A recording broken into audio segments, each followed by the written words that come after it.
টুৰিজিমৰ বিষয়ে হয়তো আপোনালোকে বহুতে শুনিছে, কিন্তু মেডিকেল টুৰিজম এইটো এটা নতুন বিষয়বস্তু, হয়তো অসমত নতুন।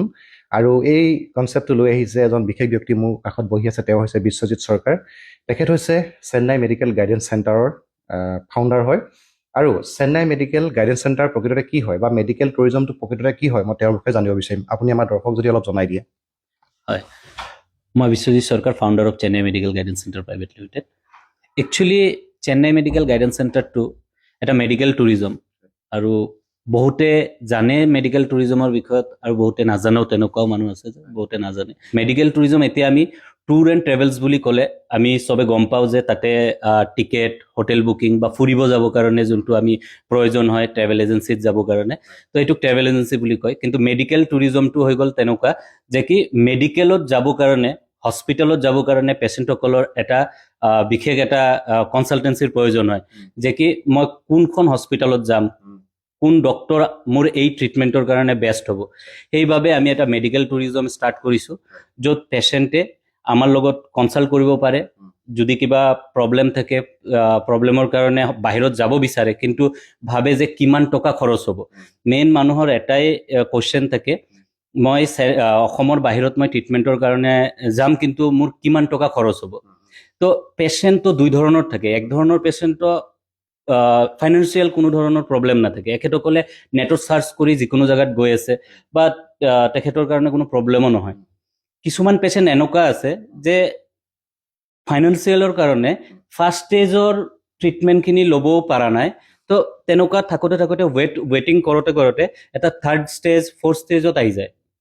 তাৰ পিছত হয়তো কাৰোবাৰ থ্ৰুত বাহিৰত গৈ আছে, বাহিৰত যোৱাৰ পিছত সেই ট্ৰিটমেণ্টখিনি যিখিনি ফাৰ্ষ্ট ষ্টেজত হ'লে হয়, সেইখিনি থাৰ্ড ষ্টেজ বা ফ'ৰ্থ ষ্টেজত নহয়। তো এইকাৰণে কি কৰিছোঁ, আমি আমাৰ লগত ফাৰ্ষ্ট ষ্টেজৰ পৰাই আমাৰ লগত যোগাযোগ কৰিব পাৰে। আমি ভিডিঅ' কনচালটেশ্যনৰ জৰিয়তে আমি ডক্টৰক পেচেণ্টৰ লগত কথা পাতাই দি আছোঁ। ইয়াৰ পৰা কিমান টকা খৰচ হ'ব সেইখিনি আগতীয়াকৈ জানিব পাৰি আছে, যে কিমান টকা খৰচ হ'ব এই ট্ৰিটমেণ্টত। তো সেইবাবে আমি মেডিকেল টুৰিজমটো ষ্টাৰ্ট কৰিছোঁ, আৰু এইটোৱে হ'ল একচুৱেলি মেডিকেল টুৰিজমৰ কাম। মানে বহুতো পেচেণ্টৰ কি হয়, মানে এটা যেতিয়া অসুখ হয়, বাহিৰত ট্ৰিটমেণ্ট কৰিবলৈ যাব বিচাৰে, তেওঁলোকৰ যিটো ধাৰণাটো সাধাৰণতে হয় যে বাহিৰত ট্ৰিটমেণ্ট কৰা মানে যথেষ্ট এটা বাজেট ব্যয় হয়, আৰু সেইখিনি গাইডেঞ্চ আপোনালোকে দিয়ে যে কোন আৰু আপোনালোকৰ যোগেদি গ'লে তেওঁলোকৰ বেনিফিটটো কি হয়, সেইটো বাৰু গম পায় যে এটা ইমানটো বাজেটৰ ভিতৰত ট্ৰিটমেণ্টটো হ'ব, আৰু তাৰ উপৰিও কিবা ডিছকাউণ্টৰ বা এনেকুৱা ব্যৱস্থা থাকে নেকি? চাওক, আমাৰ লগত আজিৰ ডেটত 50+ হস্পিটেল আছে, আৰু এইটো অকল চেন্নাইত নহয়, অল অভাৰ ইণ্ডিয়াত, দিল্লী, বম্বে, হায়দৰাবাদ। তো পেচেণ্টক আমি ফাৰ্ষ্টটো চাওঁ যে পেচেণ্টৰ বাজেট কি। এতিয়া এটা কৰ্পৰেট হস্পিটেলত এটা পেচেণ্ট গ'লে তাতে যদি 5 লাখ টকা এটা কষ্ট আহি আছে চাৰ্জাৰীৰ, তো এতিয়া পেচেণ্টৰ তাত আছে 2 লাখ টকা। তো 2 লাখ টকা আছে কাৰণে এখেত 5 লাখ টকাৰ হস্পিটেলতো যাব পৰা নাই। তেতিয়া আমাৰ তাতে যে 50+ হস্পিটেল আছে, তাতে আমি এটা ডিছকাছ কৰোঁ যে এই পেচেণ্টৰ কাৰণে কোনটো হস্পিটেলত সেই 2 লাখ টকাৰ ভিতৰত ট্ৰিটমেণ্টখিনি কমপ্লিট হ'ব। তো আপুনি বিচাৰিছে যে আমাৰ পৰা যদি কোনোবা পেচেণ্ট যায়, তে এখেতসকলৰ কি ধৰণৰ সুবিধা হ'ব। চাওক, এতিয়া ফাৰ্ষ্ট কথাটো এখেতৰ নিজৰ বাজেট হিচাপে ট্ৰিটমেণ্টখিনি হৈ আছে, আৰু আমাৰ ফালৰ পৰাও আমি বহুতখিনি হেল্প কৰিব পাৰিম।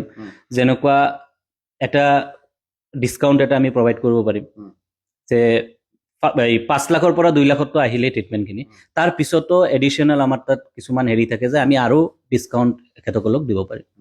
আৰু এটা কথা দৰ্শকে জানিব বিচাৰিব, আপোনালোকৰ যোগেদি গ'লে ধৰি লওক এটা বাজেটটো গম পালে, আপুনি ক'লে ডিছকাউণ্টটো পাব, আৰু তাৰ উপৰিঞ্চিও এজন মানুহ অসমৰ পৰা যদি বাহিৰত ট্ৰিটমেণ্ট কৰিবলৈ যায়, য'ত যথেষ্ট কথা আহি পৰে, তাত থকা মেলা পৰা আদি কৰি এইবোৰ ক্ষেত্ৰতো কিবা সা সুবিধা পাব নেকি তেওঁলোকে আপোনালোকৰ যোগেদি, বা আপোনালোকে আৰু কি কি ব্যৱস্থা কৰি দিব তেওঁলোকক?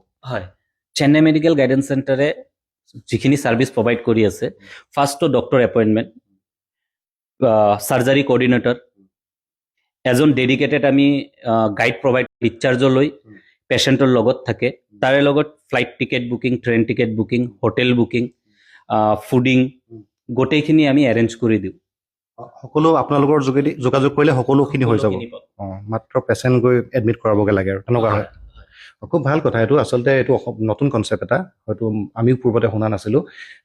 বহুতো আৰু এনেকুৱা ৰোগী আছে বা বহুতো লোকৰ ক্ষেত্ৰত এনেকুৱা হয়, যিটো ধৰি লওক এতিয়া বাহিৰত ট্ৰিটমেণ্ট কৰিবলৈ যোৱাৰ লগে লগে তাৰ বিষয়ে সম্যক ধাৰণাত নাথাকে, গতিকে যিটো বাজেট তেওঁলোকে ধৰি যায় তাতকৈ যথেষ্ট ব্যয় তেওঁলোকৰ হয় হয় যিটো মানে এটা যিটো ধাৰণা কৰি যায় যে ইমানটো আমাৰ খৰচা হ'ব, কিন্তু তাত যোৱাৰ লগে লগে অচিনাকি জেগা বা নজনাৰ বাবে হয়তো অভাৰ বাজেট তেওঁলোকে ব্যয় কৰিবলগীয়া হয়। এইটো কাৰণে আপোনালোকৰ যিটো হয়। প্ৰতিষ্ঠানটো নিশ্চয় সহায় কৰিব। নিশ্চয়। তাৰ মাজত মই এটা কথা ক'ব বিচাৰোঁ, যেনেকুৱা আমি এনেকুৱা কিছুমান পেচেণ্ট পাওঁ যে অসমৰ পৰা চেন্নাই আহে। একচুৱেলি আমাৰ হেড অফিচ চেন্নাই, তো আমাৰ ব্ৰাঞ্চ আছে গুৱাহাটী বেলতলাত আছে। তো ইয়াৰে পৰা যে পেচেণ্টবোৰ যায়, পেচেণ্টবোৰে গম নাপায় একচুৱেলি প্ৰব্লেম কি আছে। চ' যোৱাৰ পিছত চাই তেনেকুৱা কোনো প্ৰব্লেমে নাই, অথচ ফ্লাইট টিকেট থকা খোৱাৰ এটা কিন্তু মিনিমাম এটা 50,000 মান এটা খৰচ হৈ গৈ আছে। তো আগতীয়াকৈ যদি পেচেণ্টে গম পায় যে একচুৱেলি পেচেণ্টৰ প্ৰব্লেম কি, সেইটো বাহিৰত যাব লগা প্ৰব্লেম হয় নে এইটো অসমতে ঠিক হৈ যাব। নোযোৱাকেও হ'ব পাৰে। হয়, কাৰণ আমাৰ অসমতো বহুত ভাল ডক্টৰ আছে। সেইখিনি আপোনালোকৰ লগত যোগাযোগ কৰিলে নিশ্চয় নিশ্চয়। অসমতো আমাৰ আমি বিচাৰো যে কিছুমান ক্ৰিটিকেল কেছ আছে, যোনবোৰ কেছ হয়তো অসমত কৰিব পৰা নাই। যেনেকুৱা কিছুমান ট্ৰান্সপ্লান্ট আছে, হাৰ্ট ট্ৰান্সপ্লান্ট আমাৰ অসমত নহয়, লিভাৰ ট্ৰান্সপ্লান্ট আমাৰ অসমত এতিয়া ষ্টাৰ্ট হৈ গৈছে। তাৰপিছতো কিছুমান পেচেণ্ট আছে নাই মই বাহিৰতে যাম, তেতিয়া আমাৰ পৰা এইখিনি সহায় বা এইখিনি ছাৰ্ভিচ আমি পাব পেচেণ্ট। সেইটো হয়, সেইটো এটা ভাল কথা ক'লে, সেইটো আমি শুনিবলৈ পাইছোঁ। বহুতো এনেকুৱা লোকৰ মুখত শুনিছোঁ যে আমাৰ ইয়াত ট্ৰিটমেণ্ট কৰি থাকে, ধৰা নপৰে, ইয়াত বেলেগ কিবা এটা কয়, ভয় খুৱাই দিয়ে অলপ পেচেণ্টবিলাক, কিন্তু বাহিৰত গৈ যেতিয়া ট্ৰিটমেণ্ট কৰে, চেকআপ কৰে, তেতিয়া কিন্তু তাত একো নোলায়। গতিকে সেইটো আপুনি ঠিক কথা ক'লে। তেওঁলোকে মানে সেইটো ইয়াত থকা অৱস্থাতে যদি আপোনালোকৰ লগত ডিছকাছ কৰে, হয়তো যাবলগীয়া নহ'ব পাৰে বাহিৰলৈ। ভাল এটা ভাল পদক্ষেপ লৈছে তেওঁলোকে, চেন্নাই মেডিকেল গাইডেন্স চেণ্টাৰে। আৰু হয়, বহুতো পেচেণ্টৰ ক্ষেত্ৰত তেনেকুৱা হয়, আমি শুনিবলৈ পাওঁ বাহিৰত ট্ৰিটমেণ্ট কৰিবলৈ যোৱাত যথেষ্ট অসুবিধা হয়, কিন্তু তাৰ পূৰ্বে যদি এওঁলোকৰ লগত ভালদৰে ডিছকাছ কৰি লয়, এওঁলোকে সকলো ব্যৱস্থা কৰি দিয়ে, হয়তো বাহিৰলৈ নোযোৱাকৈও অসমতেই সেই চিকিৎসা হ'ব পাৰে। গতিকে এওঁলোকৰ লগত যোগাযোগ কৰিব পাৰে, চেন্নাই মেডিকেল গাইডেন্স চেণ্টাৰ। আমি তলত যোগাযোগ নাম্বাৰ দি দিম। আপোনালোকৰ অফিচটো ক'ত আছে কৈ দিয়ক। আমাৰ হেড অফিচ হ'ল চেন্নাই, গুৱাহাটীত আছে, গুৱাহাটী বেলতলাত চাৰ্ভেত আছে। চ' আমাৰ লগত আপোনালোকে যোগাযোগ কৰিব পাৰে। আমাৰ কমপ্লিট টীম আছে, অসমতো টীম আছে, আমাৰ চাউথতো টীম আছে। চ' আমাৰ লগত যোগাযোগ কৰিলে আমি এইখিনি প্ৰভাইড কৰিব পাৰিম ছাৰ্ভিচ। নিশ্চয়কৈ, অতিকে ভাল কথা। আৰু আমাৰ ভাল লাগিছে শুনি এনেকুৱা এটা যে ব্যৱস্থা আহি পৰিছে বৰ্তমান সময়ত, অতিকে প্ৰয়োজন। মানুহৰ অসুখ বিসুখ আজিকালি বহুত বেছি হ'বলৈ ধৰিছে। গতিকে কোনজন সঠিক এজন চিকিৎসকৰ ওচৰত গ'লে সঠিক চিকিৎসা লাভ কৰে, গতিকে এওঁলোকৰ লগত যোগাযোগ কৰিলে নিশ্চয় সকলো এটা সুবিধা হ'ব। আমি তলত কণ্টেক্ট নাম্বাৰ দি দিম, যোগাযোগ কৰিব। কাৰোবাৰ যদি এনেকুৱা চিকিৎসাৰ কাৰণে কিবা অসুবিধা হৈ আছে বা কাৰোবাৰ কিবা যদি এনেকুৱা অসুখ বিসুখত ভুগি আছে, বাহিৰত যদি চিকিৎসা কৰাবৰ কাৰণে যদি মন মেলি আছে, তেন্তে তেওঁলোকৰ লগত যোগাযোগ কৰিব পাৰে। আমি তলত কণ্টেক্ট নাম্বাৰ দি দিম।